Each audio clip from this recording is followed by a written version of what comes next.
నుంచి మీరు అంత డల్ అయింది నేను ఈ మధ్య కాలంలో ఈ 1 year లో అయితే ఎప్పుడు చూడలేదు. డల్ అని ఏం కాదు కానీ కొంచెం వాయిస్ లో కొంత ఏమిటేందంటే నేను నమ్ముకున్న వాళ్ళకి మధ్య ఉన్న ఈ కాంటాక్ట్ తెగిపోవడం అనేది. ఇప్పుడు మన ఆప్తుల నుంచి దూరం అయితే కొంత బాధాకరమైన ఇది. అదృష్టము దురదృష్టము. నా ఒక కొడుకు పోయిన తర్వాత, వాడి మరణం తర్వాత ఇక సమాజమే నాకు ఒక ఫ్రెండ్ అన్న యాంగిల్లో వచ్చిన, మీకు తెలుసు, దుఃఖంలో కూడా బాధలో కూడా ఎప్పుడో దాన్ని ఒక పక్కకు పెట్టేసేసి సరిగా rest of the life will work for the society అన్న ఒక యాంగిల్లో పనిచేస్తూ వచ్చినాను కొంత రకరకాల స్టేజెస్లో. తర్వాత నేను పాత జర్నలిస్ట్ అవ్వడం వల్ల, ఎక్స్ జర్నలిస్ట్ అవ్వడం వల్ల, నాకు అందులో అభిరుచి ఉండడం వల్ల నేను ఒక ఛానల్ పెట్టుకోవడము. నా ఛానల్కి నేను అంటే ఏ పార్టీతో సంబంధం లేకుండా ఒక ఆలోచన సరళి అనే పేరు స్ఫురించేలాగా దృక్కోణం అని పెట్టుకోవడం. దాని మీద కొంత వివాదం, అంటే ఇది చాలా సంస్కృత పదము, ఇది అందరికి అర్థమవుతుందా, అదా ఇదా అని అన్నారు. ఆ తర్వాత అది చాలా జనావళిలోకి పోయింది, బాగానే షైన్ అవుతూ వచ్చింది. మొత్తానికి చాలామంది ఆశీర్వదించినారు. ఎంతోమంది అసలు దేశ విదేశాల్లో ఉన్నవాళ్ళు కూడా, యుఎస్ నుంచి, కెనడా నుంచి, మీకు తెలుసు ఆస్ట్రేలియా నుంచి, రకరకాల కంట్రీస్ నుంచి మనకు చాలా అప్రిషియేషన్ వచ్చింది. చాలా ఎక్కువ హై ఇన్ఫ్లుయెన్సర్ అనే ఒక పేరు ప్రఖ్యాతులు వచ్చినాయి. ముఖ్యంగా రేవంత్ రెడ్డి పరిపాలనా విధానాన్ని ఎట్లుంటుంది అనేది రాబోయే ఒక 2 నెలల తర్వాత, నెల రోజుల తర్వాత ఏం జరుగుతుందో అది చెప్పడం మొదలెట్టిన తర్వాత దేశ రాజకీయాల మీద విశ్లేషణలు కానీ చూసి చాలా మంది మెచ్చుకున్నారు. సో ఇట్లా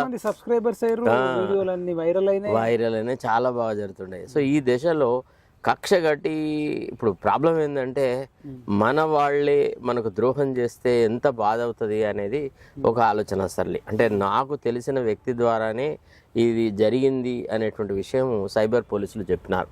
సరే ఇట్లా ఇంకా క్లారిఫికేషన్ అంటే దాన్ని మొత్తం క్లారిటీ రాకుండా మనం ఎవరి గురించి మాట్లాడాల్సిన అవసరం లేదు. కాకపోతే ఏంటంటే నేను ఏ ఛానల్కి పోటీగా ఎన్నడూ ఉండలేదు. ప్రతి ఛానల్ని నా అన్నదమ్ములాగా, నాకంటే చిన్నవాళ్ళు, మీరు అభివృద్ధిలోకి రావాలా అని అందరికీ సహకరించిన వ్యక్తిని నా మీద ఇంత కక్ష కట్టి ఇట్లా చేస్తారా అనేది నాకు అర్థం కాలే. సరే దాని తర్వాత ఏమైంది, ఛానల్ రాకపోతే మా ఆఫీసర్ ఒకతను ఫోన్ చేసినాడు, మా సైబర్ క్రైమ్స్కి సంబంధించిన అతనే.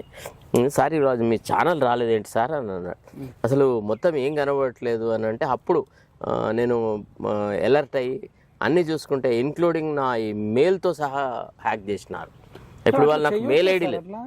అదే కదా, అయితే ఈ మెయిల్ ఐడితో సహా ఇదంతా హ్యాక్ చేసేసి మొత్తం పాత వీడియోలు అన్ని చేయడం అంటే మీరు చాలా డేంజర్ జోన్ లో ఉన్నట్టు. చాలా అసలు మీ మెయిల్ ఐడి నుంచి ఏదన్నా ఒకటి పంపిర్రు అనుకోండి ఎవరికన్నా, అదే కదా మీరు దానికి రెస్పాన్సిబిలిటీ ఉండాల్సి వస్తుంది. అదే కదా, అదే ఒకటి. ఇంకోటి ఏంటంటే అసలు మొత్తం పాత వీడియోలు అన్ని డిలీట్ చేసేసి మొత్తానికి ఒక శూన్యాన్ని నా ముందు ఉంచినారు. సరే కాకపోతే డిలీట్ చేసినా అన్ని డిలీట్ చేసినారు. చేసిన తర్వాత ఏమైనా యూట్యూబ్ ఛానల్ ఏమైనా చేసిందా? యూట్యూబ్ ఛానల్ మీకు ఇన్ఫర్మేషన్ ఇవ్వకుండా చేయరు, ఏది చేయరు. ఇంకోటి ఏంటంటే యూట్యూబ్ ఛానల్ ఎప్పుడు కూడా మన మెయిల్ ఐడితో ఇంటర్ఫియర్ కాదు. తర్వాత రెండోది, YouTube channel will notify us ఏదన్నా సపోజ్ పొరపాటు అదో ఇదో జరిగితే, no this is against our policy. అది ఎందుకంటే కొంతమంది, ఒకతను లింగారెడ్డి అనే ఒకతను, ఇంకొక ఆయనే, ఒకళ్ళిద్దరు నా ఛానల్ గురించి చాలాసార్లు కంప్లైంట్ ఇచ్చినారు యూట్యూబ్కి, ఇది ఏదో కాపీరైట్ ఉన్న మ్యాటర్ అని లేకపోతే ఇంకేదైనా అని.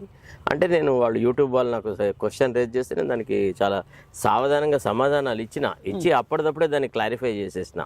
ఛానల్ కూడా వాళ్ళు కూడా యాక్సెప్ట్ చేస్తున్నారు. Even YouTube channel at side no often we get only this kind of frivolous complaints.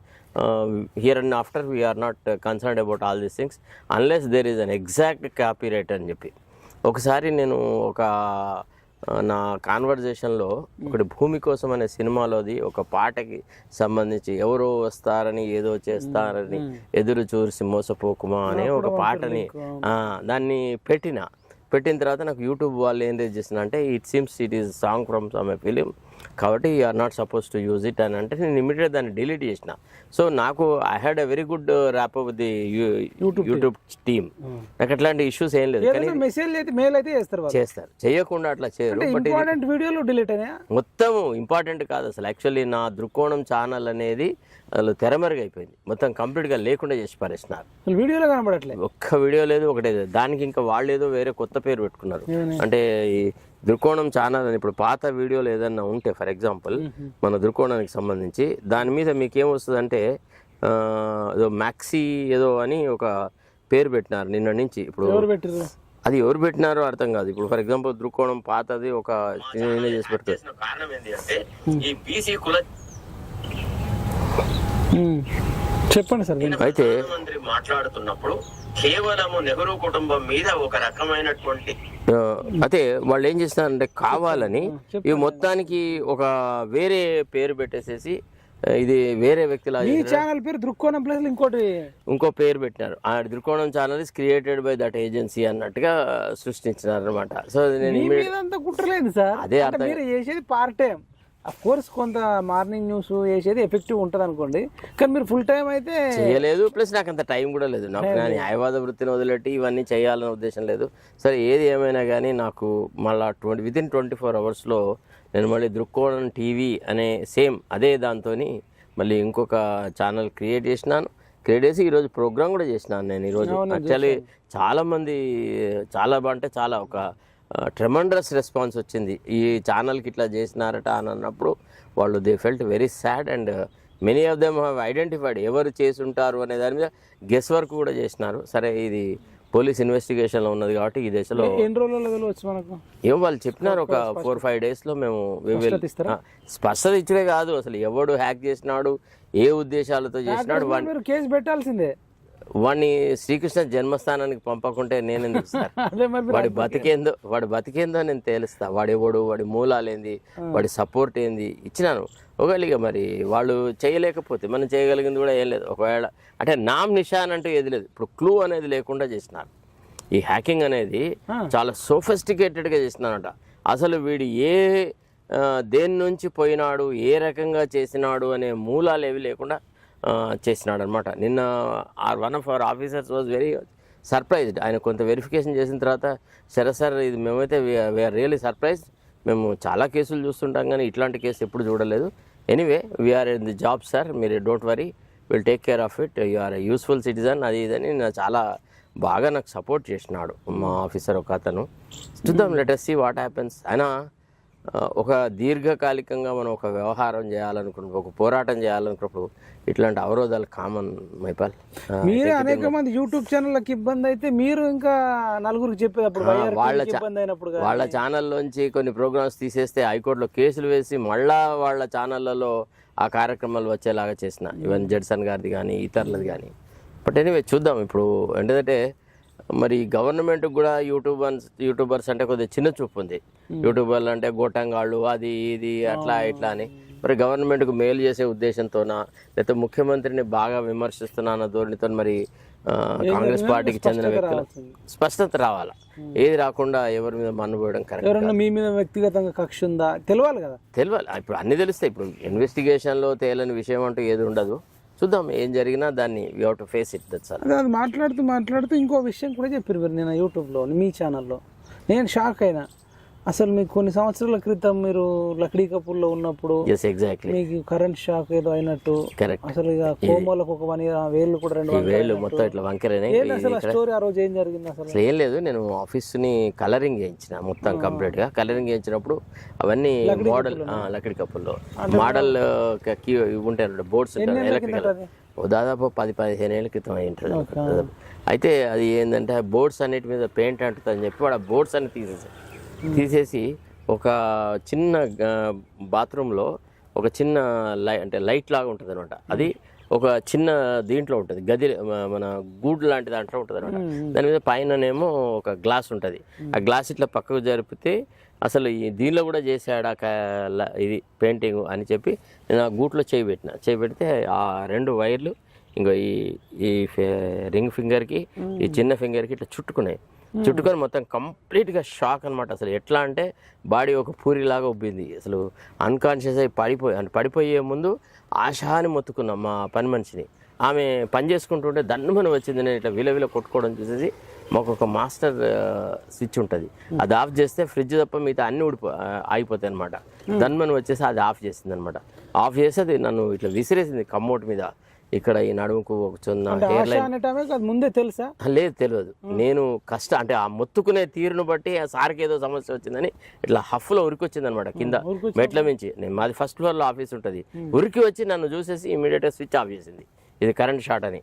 ఒకవేళ ఆమె కొంత ఉంది, లేకపోతే దేవుడే మరి ఏ రకంగా ఆలోచించినాడు కానీ మొత్తానికి ఆమె వచ్చి స్విచ్ బంద్ చేసిన మెయిన్ స్విచ్ ఆఫ్ చేసేసి. చాలా మందికి ఐడియా రాదు అంటే లేడీస్ కి స్పెషల్ గా తెలియదు. అంటే మేము ఆఫీస్ రెనోవేషన్ చేసినప్పుడు ఎలక్ట్రికల్ ఫిట్టింగ్స్ అన్ని చేసినప్పుడు మా ఎలక్ట్రీషియన్ చెప్పినాడు, ఇట్లా మా ఎలక్ట్రీషియన్ అంటే సియాసత్ ఎలక్ట్రీషియనే మా ఎలక్ట్రీషియన్.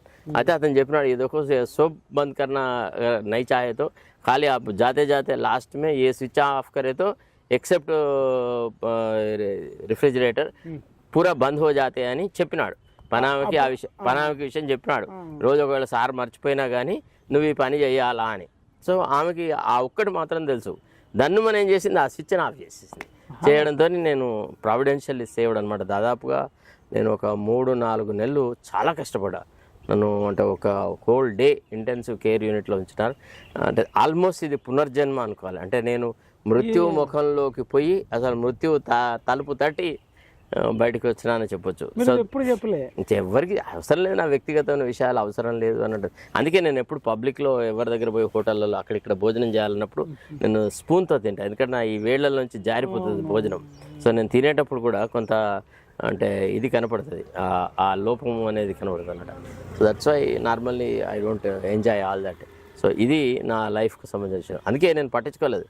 నేను అందుకే ఎప్పుడైనా గమనించలేదు, నేను మృత్యువును కూడా తెగించి కొట్లాడతా తప్ప ఎప్పుడు సస్తావు అనే భయాన్ని ఎప్పుడు పట్టించుకోలేదు. కానీ ఆ రోజు నిజంగా మనం చాలా పెద్ద థ్యాంక్స్ చెప్పాలి మేము కూడా. అంటే ఆమె అక్కడ అందుబాటులో ఉండి మళ్ళీ బతకడం వల్ల, అందుబాటులో లేకపోతే చాలా ఇబ్బంది అవుతుంది. అంటే ఆమె నా దగ్గర దాదాపు ఒక 20 సంవత్సరాలు పనిచేసింది. నేను మళ్ళీ మా ఆఫీస్ని హైటెక్ సిటీ మాదాపూర్కి తీసుకుపోయిన తర్వాత మా ఇంటికి తీసుకుపోయినాకనే బంద్ అయింది, కానీ లేకపోతే ఆమె మా దగ్గరే ఉండేది. చాలా గ్రేట్, మంచి పని చేసింది సార్. అంటే చాలా, లేకపోతే మీరు ఇప్పుడు మొన్న ఈ కేసీఆర్ ఓడగొట్టడంలో అసలు అంటే దాని తర్వాత మీరు గవర్నమెంట్ లీడర్ అయ్యారు, దాని తర్వాత ప్రభుత్వం నుంచి బయటకు వచ్చారు, తెలంగాణ ఉద్యమాలు, కథా కార్ఖానా. ఇక ఆమె ఆ తర్వాత ఎప్పుడైనా అంటుంటే నేను చెప్పేవాడు అనమాట, వర్క్స్ ఆమె నాతో సార్ आप थोड़ा ख्याल करो साहब अपने आप को, आप अकेले रहते అట్లా ఇట్లా అంటే, నేను అంటే ఉర్దూ కొద్దిగా నాకు ప్రొఫెషన్స్ ఎక్కువ. నేను చెప్తుంటానమాట, వక్స్ సే పహలే కోయి మరా నహీ ఆశా, అగర్ మరా ఘడి ఆయే తో కోన్ రోకేగా అల్లా మాలిక్ హై అని నేను అట్లా అనుకుంటూ జీవితం గడుపుతున్నట.